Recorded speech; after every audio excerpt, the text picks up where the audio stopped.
menghidupi diri saya akan berdiri dengan diri saya sendiri. Kalaupun berdua, saya akan lebih mungkin ya, bayi saya jadi 3. Enggak, bayinya jadi 3, Jibril, Sofi, Aisyah, kayaknya seperti itu ya, nggak apa-apa, saya akan urus dia ya. Tapi kalau saya pisah gitu ya, saya akan, menghadapi kehidupan saya selanjutnya seperti apa, kalau dikasih kesempatan mengurus anak, saya akan ngurus anak gitu ya. Tapi kalau nggak dikasih, saya cuman, punya satu kesimpulan yang baik sama Sofi, bahwa sebenarnya Sofi itu masih cinta, masih sayang.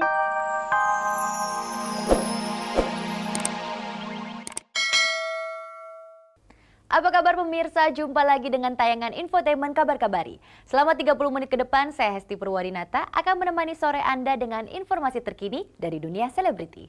Dan tak ada kabar yang tak kami kabar-kabari, karena sejumlah kabar menarik akan kami sajikan hanya untuk Anda. Berikut liputannya.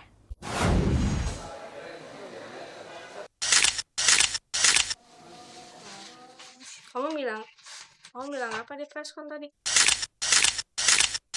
Takkan pernah habis air mataku bila aku ingin. Cerita cinta pasangan selebritis Semi dan Andrea Dian kandas di tengah jalan lantaran Semi didapati menggandeng wanita lain bernama Natalie. Sungguh sayang memang mengingat keduanya sejak semula begitu menjaga dan menghargai satu sama lain. Sangat menjaga hubungan ini banget gitu loh. Karena hubungan ini berharga banget buat gua. Aku pertama kali ketemu Semi ya di video klip kenangmu itu. Kita ngobrol, terus sebulan kemudian kejadian.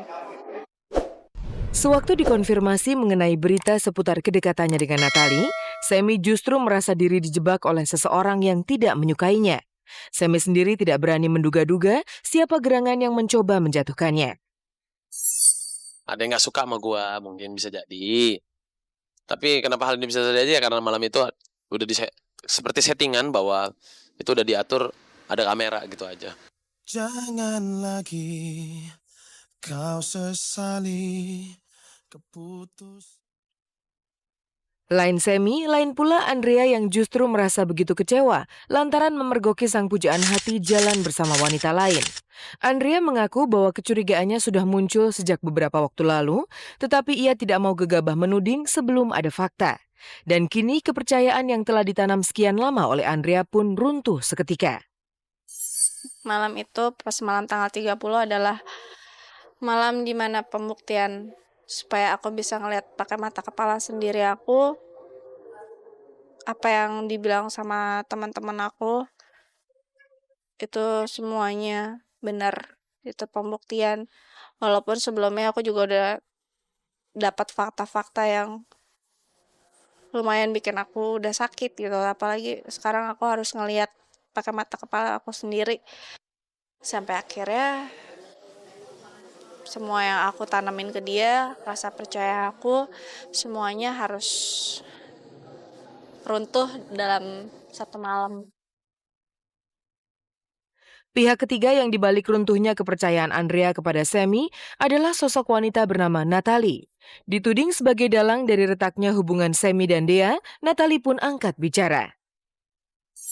Aku numpang ngetop, pengen cari popularitas. Siapa aku sih, Mas? Nggak ada yang kenal aku kali.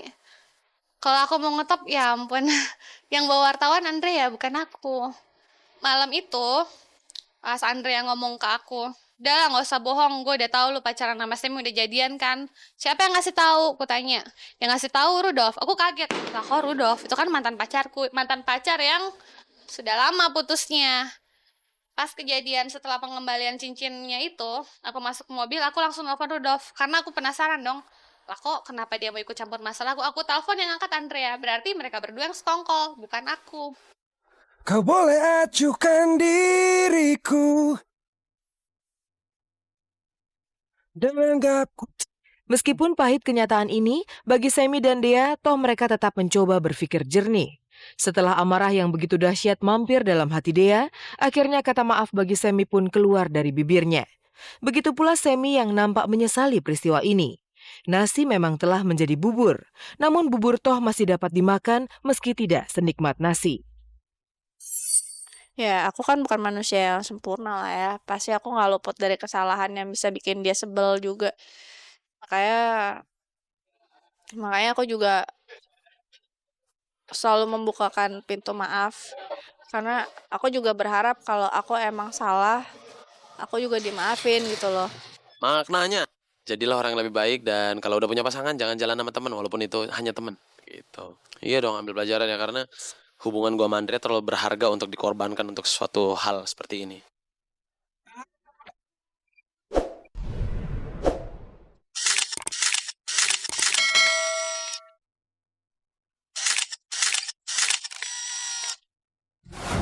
Sidang lanjutan perceraian Sarafi Sofi Agil dan Yulia Rahman Lutfi kembali digelar di Pengadilan Agama Bogor. Keduanya hadir untuk mendapatkan keputusan yang ditunggu-tunggu dari majelis hakim. Bagaimanakah hasil sidang perceraian Sarafi dan Yulia Rahman? Akankah keduanya rujuk atau justru bercerai? Ntar jadi wakil lagi. Sini aja. Masuknya ke dalam lebih enak. Kenapa ya?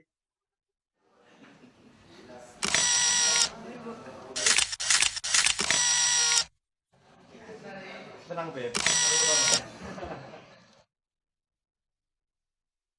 Perceraian Sarafi dan Sofi Agil yang dipicu oleh kasus adanya orang ketiga kembali digelar di Pengadilan Agama Bogor. Saat ditemui seusai sidang, Sarah mengaku tidak kecewa atas apa yang sedang menimpa dirinya.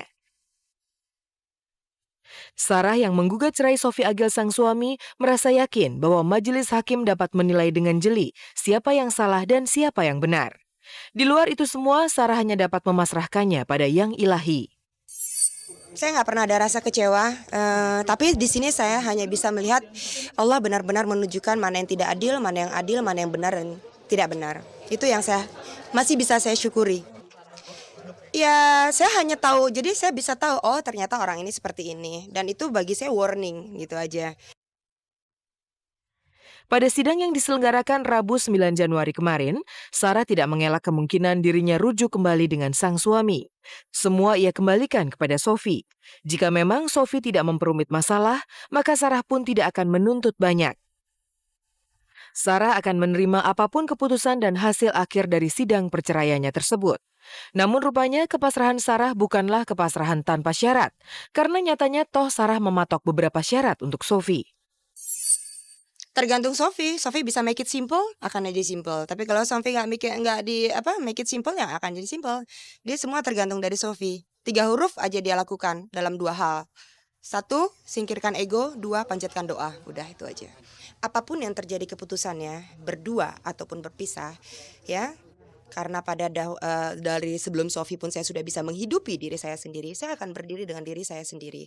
Kalaupun berdua, saya akan lebih, mungkin ya, bayi saya jadi 3. Enggak, bayinya jadi 3, Jibril, Sofi, Aisyah. Kayaknya seperti itu ya, nggak apa-apa, saya akan urus dia ya. Tapi kalau saya pisah gitu ya, saya akan menghadapi kehidupan saya selanjutnya seperti apa. Kalau dikasih kesempatan mengurus anak, saya akan ngurus anak gitu ya. Tapi kalau nggak dikasih, saya cuma punya satu kesimpulan yang baik sama Sofi, bahwa sebenarnya Sofi itu masih cinta, masih sayang. Lain dengan Sarafi yang terlihat antusias di hadapan media, Yulia Rahman justru cenderung bungkam saat dimintai keterangan seusai sidang perceraiannya kemarin. Yulia seolah ingin meredam perasaannya yang sedang tak menentu bak amuk 1000 sungai dengan diam membisu. Bahkan ketika media terus membidiknya, Yulia hanya berbicara sepatah 2 patah kata saja. Yang pasti sedih. Tapi ya aku juga nggak bisa. Gimana teh nggak bisa gimana? Apa yang bisa membuat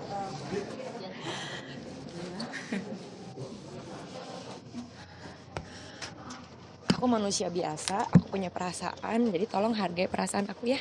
Gitu. Oke, apa sih sekarang harapan? Ya, harapannya ke depan. Ya. Tidak memperoleh keterangan yang signifikan dari Yulia Rahman, media pun merujuk ke Dwi Ria Latifah SH, pengacara Yulia Rahman, untuk meminta keterangan. Namun setali 3 uang, sang pengacara pun tidak berbicara banyak seputar sidang tersebut. Sebetulnya antara Yulia dengan Lutfi itu tidak mempermasalahkan masalah anak atau harta. Jadi untuk masalah anak, Lutfi setuju bahwa itu diasuh sama Yulia. Ya.